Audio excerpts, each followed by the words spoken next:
So big Fani Willis cannot stay out of trouble. She indicts Trump on RICO charges, and now she's being investigated for RICO herself. I made a video on that a couple days ago. And now she's losing her mind, ripping her hair out, and she's screaming, "Jim Jordan, stop investigating me." Let's get right into it. Hello, ladies and gentlemen. Welcome back to ANN, American News Network. I'm your host, Vlad. Really quickly, I want to thank the sponsor of today's video, Mike Lindell. His company's My Store and My Pillow. Use links down below in the description with promo code ANN at checkout. There's also a link to my merch store. Get a patriotic t-shirt. Represent freedom and style. And let's get right into it. Fani Willis lashes out at Jim Jordan for launching investigation into her Trump RICO case, accuses him of trying to obstruct a criminal proceeding. So, messing with the presidential election and interfering with the presidential election, that's okay, right?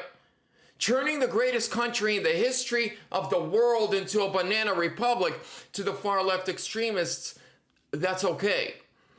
But being investigated for interfering with an election is not okay. Make it make sense, libs. Make it make sense. Fulton County DA Fani Willis lashes out at Representative Jim Jordan for launching an investigation into her Trump RICO case.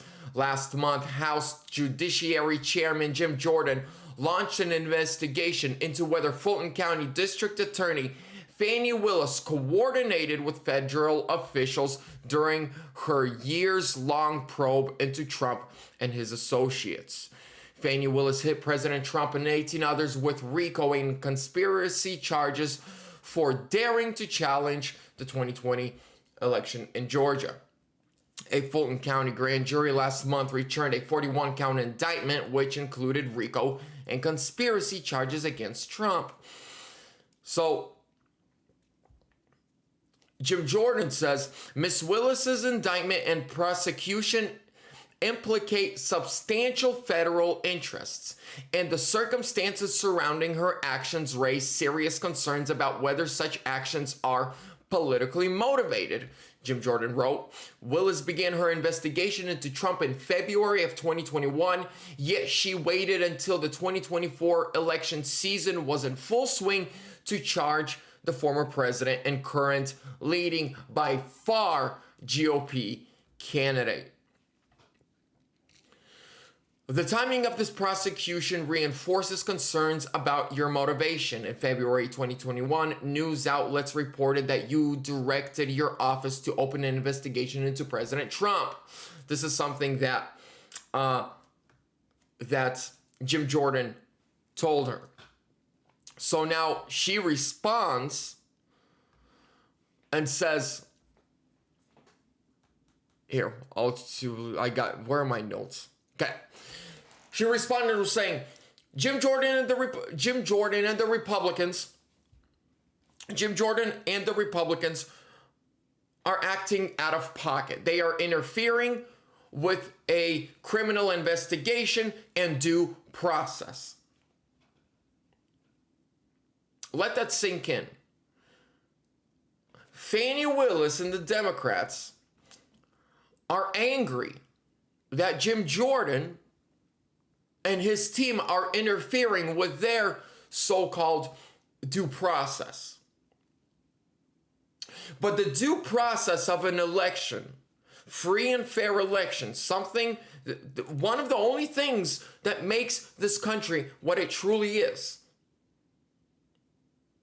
And even now, when I look at our elections, it's sad, it's horrifying. We know where this leads to.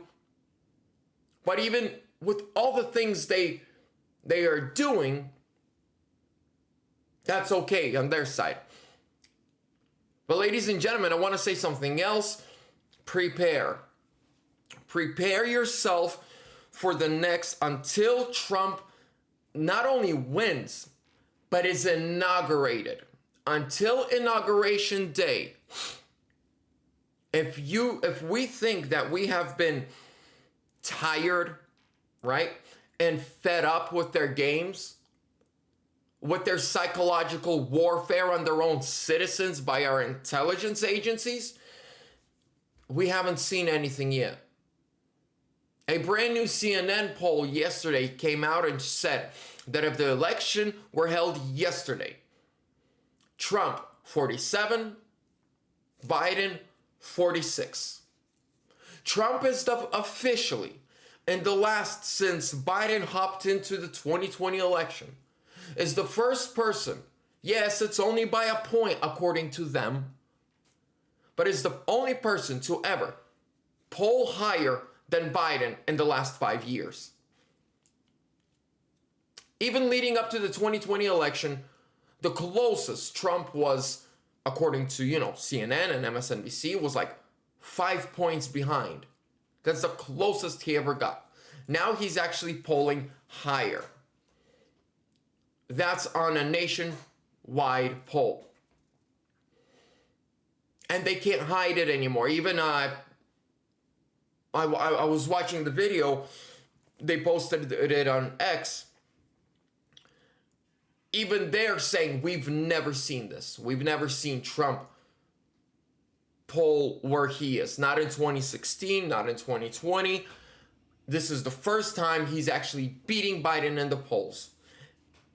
And it's only getting worse and worse for Biden, better for Trump. In the African American community in 2020, Trump got, I believe, 6% of the African American vote. Biden got 90%.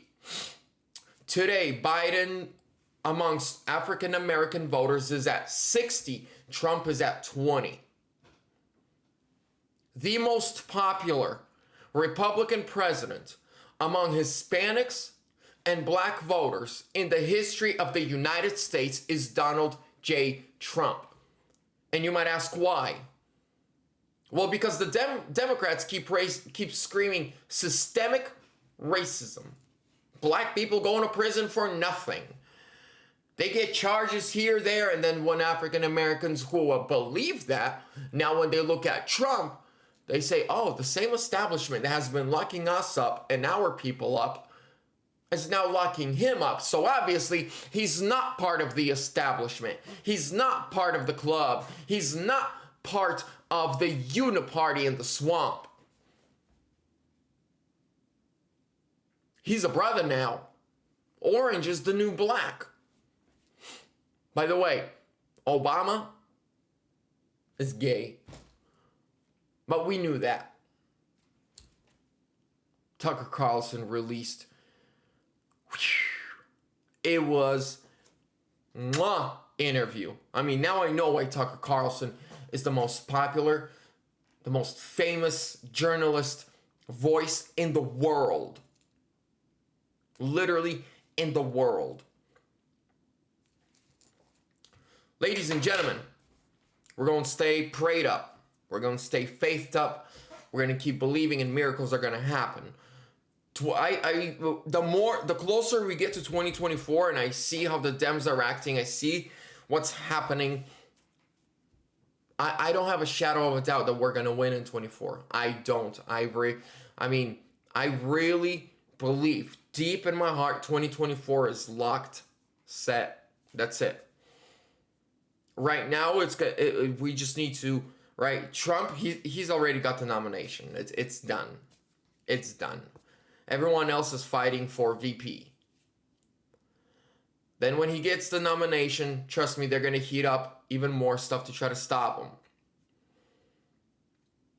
But he's a fighter and we got his back. We're not going anywhere. Even without Trump, MAGA's not going anywhere.